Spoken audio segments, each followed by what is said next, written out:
That took courage. We won't forget this. Shivering in a bleak Barstow parking lot, 17-year-old runaway Chloe discovered a heavy gold ring. Cold, starving, and desperate, she had absolutely no idea its skull and wings insignia belonged to a terrifying Hells Angels enforcer. Handing it back didn't just change her destiny, it triggered an unbelievable, shocking chain of events. The neon sign of Rusty's 2-4, Our Diner, flickered, casting a sickly red glow over the cracked asphalt of the parking lot. It was 2 a.m. on a freezing Tuesday in November, and the Mojave desert wind was biting through Chloe's thin denim jacket like a straight razor. At 17, Chloe had been on the run for 3 weeks. She had fled a nightmare foster home in Reno, slipping out a bathroom window with nothing but $22, a dead cell phone, and a desperate hope of reaching Los Angeles. Now, her $22 were gone. Her stomach was a hollow, aching cavern, and Los Angeles felt a million miles away. She was crouched behind a rusted dumpster, trying to block the wind, when a glint of metal caught her eye. It was wedged in a grease-stained crack near the tire blocks of a VIP parking space. Chloe crawled forward, her scraped knees stinging against the freezing ground, and dug her frozen fingers into the crevice. When she pulled the object free, its sheer weight surprised her. It was a ring, but not just any ring. It was a massive, solid gold piece, thick and unyielding. The face of it bore a meticulously carved skull wearing a winged helmet, flanked by the number 81. Engraved on the thick band were words she didn't quite understand the gravity of. Filthy few. Chloe. It wasn't a symbol of a notorious outlaw motorcycle club. It was a bus ticket. It was a week of hot meals. It was salvation. She shoved the ring deep into her pocket, her heart hammering against her ribs. She calculated she could pawn it at daybreak for at least $500, maybe more. She closed her eyes, imagining the warmth of a motel room, when a sound vibrated through the soles of her worn-out sneakers. It started as a low, guttural rumble in the distance, quickly building into a deafening, chest-rattling roar. Chloe peeked around the edge of the dumpster. A pack of Harley Davidsons, their chrome gleaming under the flickering neon, turned into the diner's lot. There were 8 of them. The riders cut their engines almost in unison, but the silence that followed was heavier and more intimidating than the noise. They dismounted. They were massive men, draped in heavy leather cuts adorned with the infamous red and white patches of the Hells Angels Motorcycle Club. Chloe held her breath, pressing herself flat against the cold metal of the dumpster. She knew enough about the world to know you stayed out of the way of men like this. But something was wrong. The atmosphere among the bikers wasn't the usual rowdy camaraderie. It was frantic, lethal.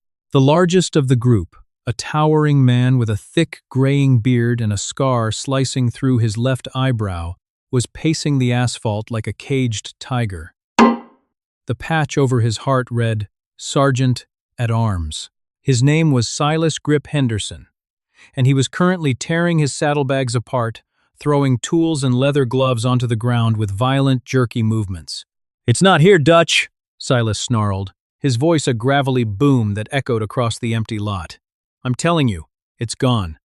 A leaner biker with a shaved head, Dutch Miller, stepped forward, his face etched with grim concern.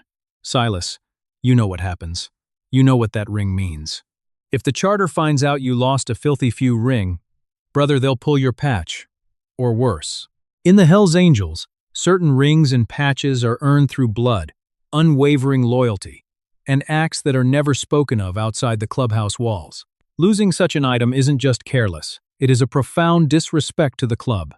It is a punishable offense, often leading to severe consequences, excommunication, or violent retaliation. A civilian finding it and wearing it could sign their own death warrant. Silas losing it was a catastrophe. "I took my gloves off right here when we stopped for coffee 3 hours ago," Silas roared, kicking a heavy wooden tire block so hard it splintered. "It has to be here." The 8 men fanned out, pulling out heavy maglite flashlights, sweeping the beams across the dirty pavement. They were overturning trash cans, harassing a terrified trucker who had just stepped out of his rig, and intimidating the diner's night manager who had cautiously peered out the glass door. Behind the dumpster, Chloe's blood ran cold. The heavy gold weight in her pocket suddenly felt like a ticking bomb. She had 2 choices. She could stay hidden wait for them to leave, and pawn the ring tomorrow, risking the wrath of a notorious biker gang if the pawn shop tipped them off. Or she could walk out into the open, face 8 furious Hell's Angels, and give it back. Her survival instinct screamed at her to stay put. Keep quiet. Keep the gold. But as she watched Silas, a man who looked capable of snapping a baseball bat over his knee dropped to his hands and knees, sifting through cigarette butts and broken glass with a look of absolute, desperate panic in his eyes, something shifted inside her. She recognized that desperation. It was the same desperation she felt every time she looked at her empty wallet. Chloe swallowed hard. She slowly stood up from behind the dumpster. The crunch of her sneakers on the gravel was barely audible, but in the tense silence of the parking lot, it sounded like a gunshot. 8 maglights instantly snapped toward her, blinding her with brilliant white light. "Who the hell is that?" Breaker John, a massive enforcer with a tattooed neck, barked, his hand instinctively dropping to the heavy hunting knife on his belt. Chloe threw her hands up, trembling so violently her teeth chattered. I don't want any trouble," she stammered, squinting through the harsh beams. Silas stepped forward, lowering his flashlight slightly. He looked at the frail, shivering teenage girl, her clothes too thin for the weather, her face smudged with dirt. "Get lost, kid. We ain't got time for strays tonight." Chloe didn't move. She slowly lowered her right hand and reached into her jacket pocket. Instantly, 3 of the bikers tensed, stepping toward her. "Hands where we can see 'em," Dutch warned, his voice sharp. "I have something," Chloe said, her voice cracking. She pulled her hand out and opened her palm. In the dim red light of the neon sign, the gold skull caught the reflection. The silence that fell over the parking lot was absolute. Nobody breathed. Silas stared at the ring in her small, dirt-streaked hand, his chest heaving. For a terrifying 10 seconds, Chloe thought they were going to kill her just for touching it. Instead, Silas closed the distance between them in 2 massive strides. He didn't snatch it. He looked down at her, his dark, scarred face unreadable, and gently picked the heavy gold ring from her palm. He slipped it onto his right ring finger. It fit perfectly. Silas looked back at his brothers. Dutch let out a long, ragged exhale, running a hand over his shaved head. The palpable threat of violence in the air evaporated, replaced by a strange, heavy awe. Silas turned his dark eyes back to Chloe. "Do you know what this is, little girl?" he asked, his voice low, lacking its previous fury. "It's yours," Chloe whispered. "You dropped it. I found it in the crack by the tire block." "Do you know what it's worth?" Silas pressed, leaning in closer. Chloe swallowed. "A bus ticket to L.A. Maybe some hot food." Silas stared at her for a long moment. He saw the bruises on her wrists. He saw the sheer exhaustion in her eyes. The tough, ruthless enforcer of the Hell's Angels let out a soft scoff that almost sounded like a laugh. "You're freezing," Silas said abruptly. He unzipped his heavy leather jacket, took it off, and draped it over Chloe's small shoulders. The jacket weighed a ton, smelled of stale tobacco and motor oil, and was the warmest thing she had ever felt. "Come inside. You're eating." Rusty's 2-4-hour diner was dead quiet when the 8 Hell's Angels strode through the doors, placing Chloe in the center of their formation like a high-value VIP. The lone waitress behind the counter froze, dropping a coffee pot that shattered on the linoleum. None of the bikers even blinked at the noise. Silas guided Chloe to the largest booth in the back. He slid in opposite her, while Dutch and Breaker John took the seats flanking her, effectively boxing her in. The remaining 5 bikers spread out, taking up tables near the entrance and the kitchen doors, securing the perimeter. "Order whatever you want," Silas commanded, signaling the terrified waitress. "Everything she points at, bring it. Put it all on my tab." Chloe didn't need to be told twice. When the food arrived, she ate with the feral intensity of a starved animal, 2 plates of pancakes, a bacon cheeseburger, and 3 glasses of orange juice. The bikers watched her in silence. They didn't push her, didn't ask questions until she finally pushed her empty plates away, leaning back against the vinyl booth with a heavy sigh. "So," Silas began, resting his massive, ring-clad hands on the table. "You gave me back my life tonight, kid. A ring like that. It ain't just jewelry. It's my blood. If I lost it, I'd be stripped of my patch. Banishment. Maybe worse, depending on who found it." He leaned forward, his eyes locking onto hers. "You could have pawned it. You could have walked away." "Why didn't you?" Chloe looked down at her hands. Because, you looked like you needed it more than I needed a bus ticket." Dutch chuckled softly from beside her. "Got a heart on her. This one." "What's your name, and what are you running from?" Silas asked, his tone shifting from grateful biker to a commanding interrogator. "Chloe, and I'm just traveling." "Bullshit," Breaker John rumbled. "You got grab bruises on your forearms, kid. You're wearing summer clothes in November. You're a runaway." Chloe stiffened, defensive tears pricking her eyes. "So what if I am? I gave you the ring. Just let me go." "We owe you a debt, Chloe," Silas said, his voice deadly serious. "The angels don't leave debts unpaid. You want a bus ticket to LA? I'll buy you a first-class seat right now. Put $1,000 in your pocket, too." "But I look at you, and I see a kid who's being hunted. Who's looking for you?" Before Chloe could formulate a lie, the bell above the diner door jingled violently. The atmosphere in the diner instantly shifted from relaxed to highly volatile. The 5 bikers near the front stood up simultaneously. Standing in the doorway was a man in a rumpled tan suit. He had slicked back hair, a deeply pockmarked face, and an arrogant smirk. His badge hung lazily from his belt, right next to his service weapon. "Detective Riggins." Chloe let out a strangled gasp and tried to slide down under the table. Riggins was a dirty cop from Reno, heavily on the payroll of her abusive foster father, Richard. Richard used his foster kids to traffic illegal painkillers across state lines. Chloe had found his stash, realized she was being set up as a mule, and ran. Riggins had been hunting her for weeks to bring her back and keep her quiet. Well, Riggins sneered, stepping into the diner. He didn't seem intimidated by the bikers. He was a man used to wearing a badge, like a shield. "Look what the desert dragged in. Come on, Chloe. Fun's over. Your daddy's real worried about you." He took a step toward the back booth, but a massive hand clamped onto his chest. It was Dutch. "Diner's closed, badge," Dutch said softly, though the menace in his voice was unmistakable. Riggins rolled his eyes, resting his hand on his gun. "Back off, biker trash. I'm a sworn officer of the law, and I'm executing a recovery order for a runaway juvenile. Interfere, and I'll arrest every single one of you for obstruction." Silas slowly slid out of the booth. He stood up to his full 6'4" height, looming over the detective. "She ain't going nowhere with you."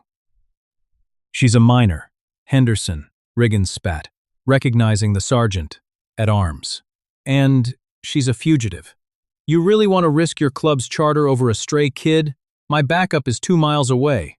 Hand her over, or this gets ugly." Chloe grabbed Silas's leather sleeve. "Please," she whispered, tears finally spilling over. "He works for my foster dad. They're going to kill me." Silas looked down at her terrified face, then back up at the corrupt detective. The Hells Angels lived by a strict code. They didn't typically deal with cops, and they certainly didn't harbor runaway minors, which brought massive federal heat. But Chloe had saved his patch. She had saved his life within the club. The debt was immense. Silas stepped squarely in front of Chloe, completely blocking Riggins's view. He cracked his knuckles, the gold filthy few ring glinting under the diner lights. "You got a warrant, Riggins?" Silas asked smoothly. "I don't need a warrant to grab a runaway," Riggins snarled, trying to step around him. "Yeah, you do. Because she ain't a runaway," Silas replied, his voice echoing in the quiet diner. "She's club property now. She's under the protection of the Hells Angels." Riggins stopped dead in his tracks. A flicker of genuine fear crossed his eyes. "You're crazy, Silas. You can't just claim a kid." "I just did," Silas said, taking a slow, heavy step toward the detective. The other 7 bikers closed in behind him, forming an impenetrable wall of leather, muscle, and quiet violence. "Now, I'm going to give you 3 seconds to walk out that door, get in your car, and drive back to Reno. If you don't, we're going to see how well that badge stops a severe beating." Riggins looked around. He was outmatched, and he knew it. Corrupt or not, He wasn't suicidal. He slowly backed toward the door, his face pale with fury. "You're making a massive mistake, Henderson. Richard isn't going to let this go. You just started a war." "Let him come," Silas growled. "We've been bored lately." Riggins pushed through the doors and disappeared into the night. Silas turned back to Chloe, who was shaking violently in the booth. He reached out and awkwardly patted her shoulder. "Finish your juice, kid. We're moving." "Where?" Chloe asked, her voice trembling. "He's right. If they find out you have me, they'll bring the cops, the FBI." "They won't find you," Dutch said, a grim smile playing on his lips. "You're coming to the sanctuary." 30 minutes later, Chloe found herself clinging to the back of Silas's roaring Harley, flying down a pitch-black desert highway, surrounded by a thundering escort of Hell's Angels. The fear of being hunted was still there, but it was overshadowed by a surreal sense of safety. The men who society labeled as monsters were currently forming a shield of steel and flesh around her. They pulled off the highway onto a dirt road, eventually arriving at a massive, heavily fortified compound, surrounded by razor wire and high concrete walls. Armed men in leather cuts opened the heavy steel gates. As the bikes rolled into the compound, Silas killed his engine and helped Chloe dismount.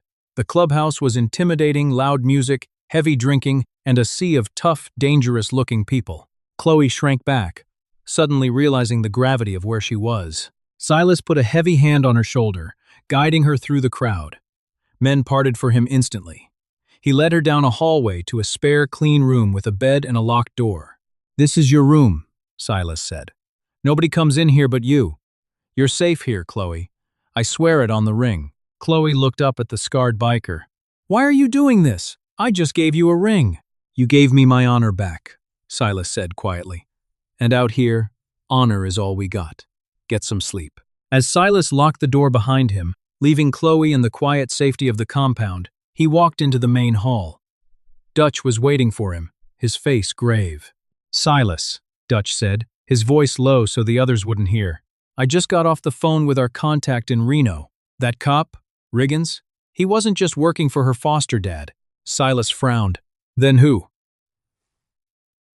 "Richard, the foster dad, is a front. He owes $2 million in missing product to the Sinaloa cartel. Chloe didn't just find his stash. She accidentally took the ledger when she ran. The cartel thinks she stole it to sell them out." Silas felt a cold knot form in his stomach. The girl hadn't just brought a dirty cop to their door. She had unknowingly brought one of the most ruthless drug cartels in the world right to the gates of the Hell's Angels. And now, by claiming her, the club was standing directly in the crosshairs.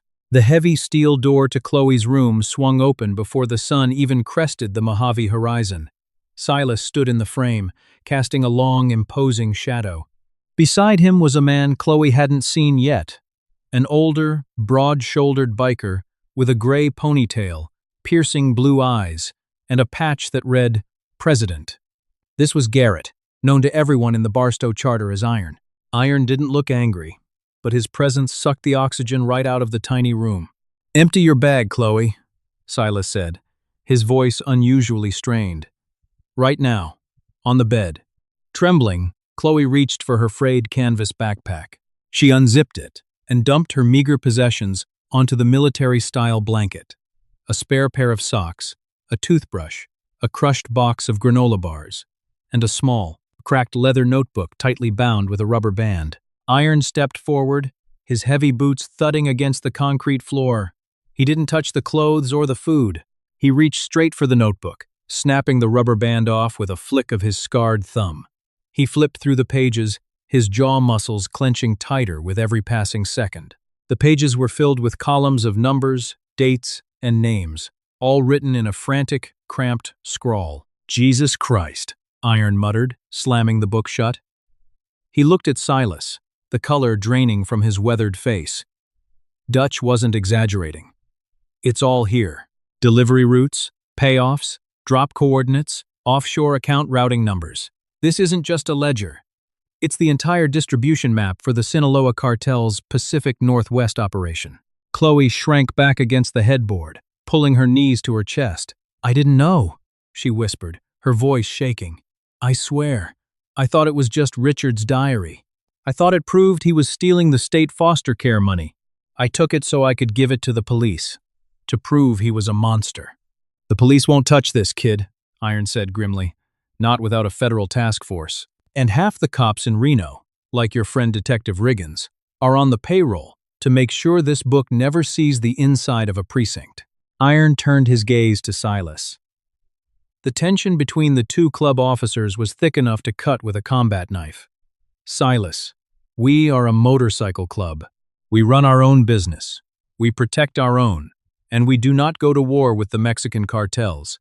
If they want this book, they will level this entire compound to the ash to get it. She saved my patch, Iron, Silas rumbled, squaring his massive shoulders. He tapped the heavy gold ring on his finger. I swore an oath on this ring, and I swore protection to the girl. I give her up to the cartel. I might as well turn in my cut right now and walk into the desert. Iron stared at Silas for a long, agonizing minute. In the world of the Hells Angels, a sergeant, at arms handing back his patch, was unthinkable. It was a bond thicker than blood. Iron sighed, rubbing the bridge of his nose. Call a table. Full patch members only. We vote in 10 minutes. The clubhouse basement was a soundproof, dimly lit bunker centered around a massive oak table scarred by decades of knives, spilled whiskey, and brotherhood. Chloe was made to sit in the corner while 12 fully patched Hells Angels took their seats. The air was thick with cigarette smoke and absolute gravity. Iron tossed the black ledger onto the center of the table. It landed with a dull, heavy thud.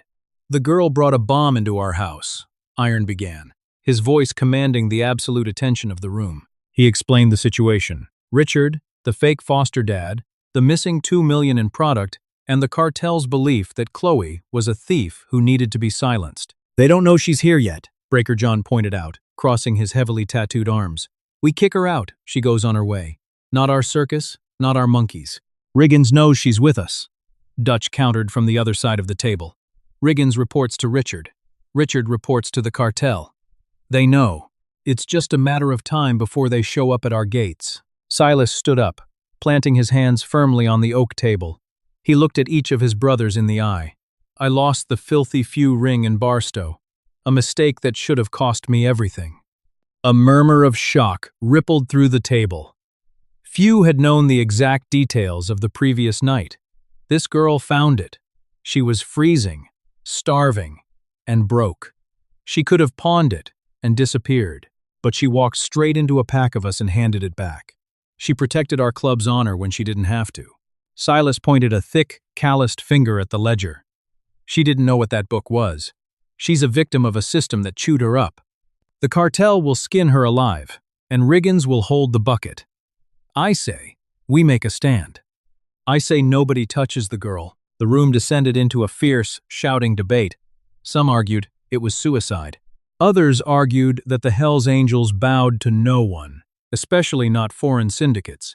But as the minutes ticked by, Silas's words and the sheer weight of the gold ring on his hand tipped the scales. Iron raised his gavel, a heavy mechanic's wrench, and slammed it onto the table. Silence instantly fell. All in favor of claiming the girl and holding the line, Iron demanded. One by one, the men raised their hands. Silas. Dutch.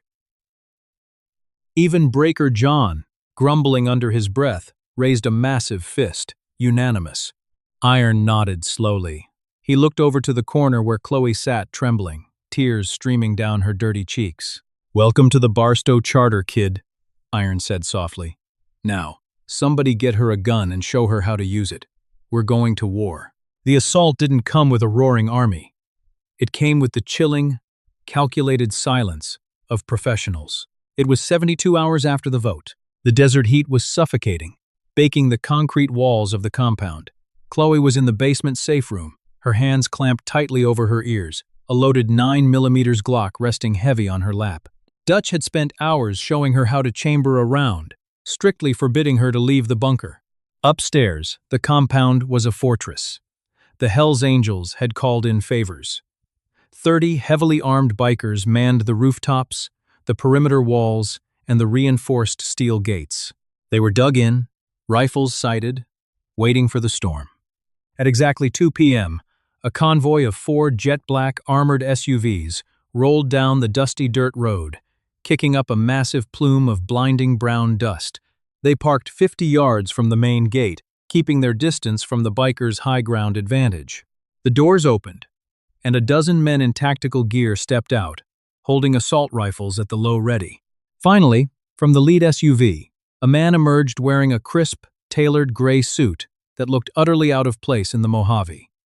This was Victor, a high-ranking lieutenant for the Sinaloa. Beside him, sweating profusely and looking like he was walking to his own execution, was Detective Riggins. Victor pulled a megaphone from the SUV. "Mr. Hayes!" His voice crackled over the desert wind, addressing Iron. "We have no quarrel with the Hells Angels. Your business is your own, but you have something that belongs to my employers, a black book, and the girl who stole it." Iron stood on the reinforced catwalk above the main gate, a scoped rifle resting lazily against his shoulder. Silas stood right beside him, gripping a heavy shotgun, his face an unreadable mask of rage. "I don't know what you're talking about, Victor," Iron yelled back, his voice booming without the need for a megaphone. "All I see is a bunch of trespassers parked on private property." "Do not play games with me," Victor warned, his polite tone dropping to a lethal hiss. "You hand over the girl and the ledger, and we drive away. If you do not, we will burn this compound to the ground. We have 100 more men waiting 50 miles from here. You cannot win this." "Maybe," Silas roared, stepping up to the railing. "But we'll definitely kill you and every man standing with you before your backup gets here." Victor sighed, shaking his head. He turned to Riggins. Tell them what happens when they defy us." Riggins stepped forward, his knees visibly shaking. Silas, Iron, please. You don't understand what these people are capable of. Hand over Chloe. They promise they'll just take the book and deal with Richard. They won't hurt her." "You're a lying piece of trash, Riggins," Silas spat. But Riggins wasn't just terrified of the bikers. He had realized during the drive down that Victor had zero intention of letting anyone involved in this mess live. The cartel was cleaning house. Once they had the ledger, they would kill Chloe, they would kill Richard, and they would absolutely kill the corrupt detective who knew too much. In a moment of blind, desperate panic, Riggins made a fatal miscalculation. He drew his service weapon, but he didn't aim it at the gate. He jammed the barrel right into Victor's ribs. "Back off!" Riggins screamed, his voice cracking hysterically. "Everyone drop your weapons! I'm a cop! I'll shoot him!" Victor didn't even blink. He looked at Riggins with an expression of sheer, exhausted boredom. The cartel soldiers didn't hesitate.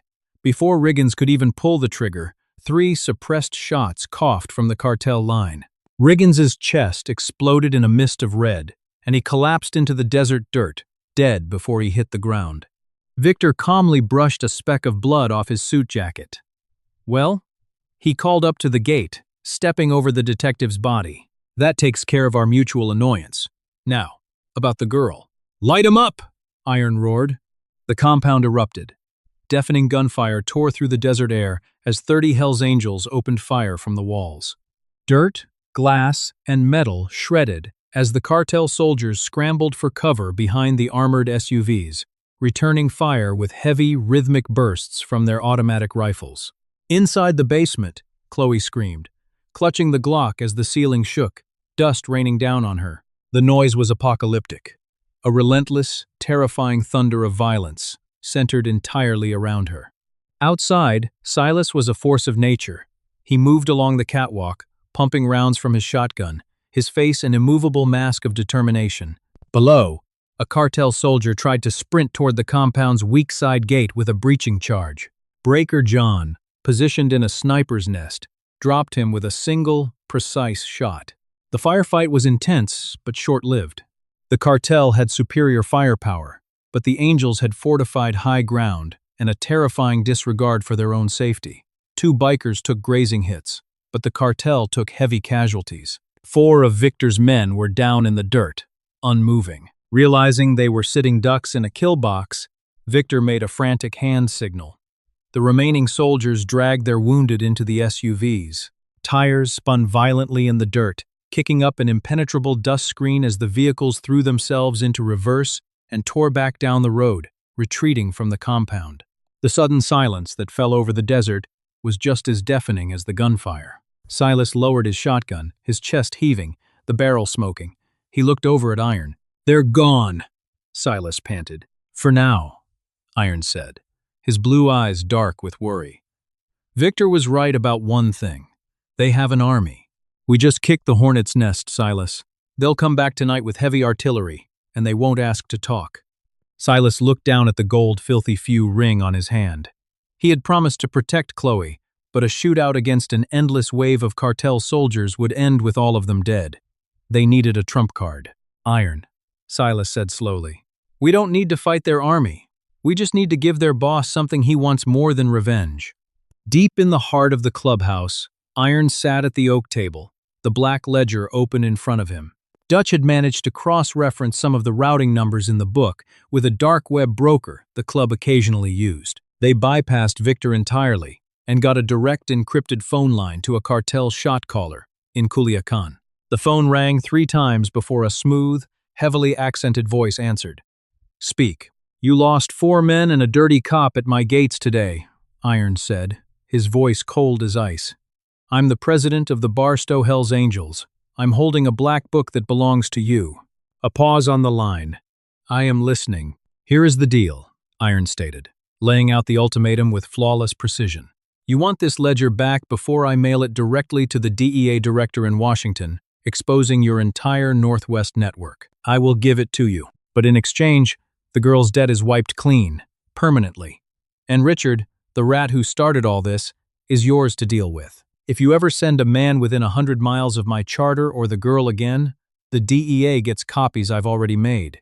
There was no bluff. It was a Mexican standoff played over a satellite phone. The ledger was worth hundreds of millions in operational security.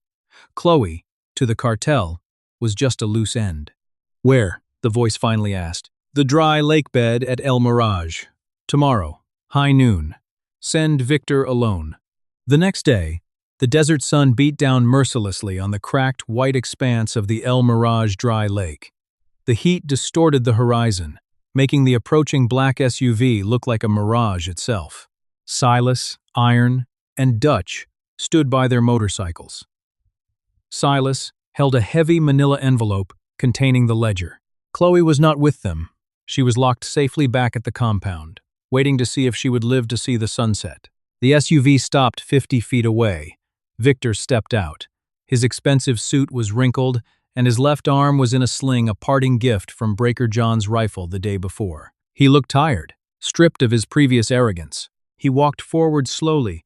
Silas met him halfway across the glaring white salt flats. Without a word, Silas shoved the envelope into Victor's good hand. Victor opened it, thumbing through the cramped handwriting to verify it was the original book. He nodded once. "The boss accepts the terms," Victor said quietly. "The girl is a ghost to us. The bounty is canceled. And Richard," Victor offered a grim, terrifying smile. "Richard is no longer breathing. We found him trying to cross into Canada last night." Silas didn't smile back. He just stared Victor down with cold, dead eyes. "Then our business is done. Get off our sand." Victor turned and walked back to his vehicle. As the SUV drove away, disappearing into the heat waves, Silas let out a breath he felt like he'd been holding for 3 days. He looked at Iron, who gave a slow, respectful nod. They had done the impossible. They had stared down a cartel and walked away with their lives and the girl's freedom. When the heavy steel doors of the safe room finally opened, Chloe scrambled backward, terrified it was the cartel. But it was Silas. He looked exhausted, covered in desert dust, but there was a softness in his eyes that she hadn't seen before. He walked over to the bed, reached into his leather vest, and pulled out a fresh bus ticket. It was a one-way trip to Los Angeles, first class, just like he had promised in the diner. He laid it on the blanket next to her, along with a thick stack of $100 bills. "It's over, kid," Silas said softly. "The book is gone. The cartel called off the hit. Richard can never hurt you again. You're free." Chloe stared at the ticket. It was everything she had wanted when she ran away from Reno.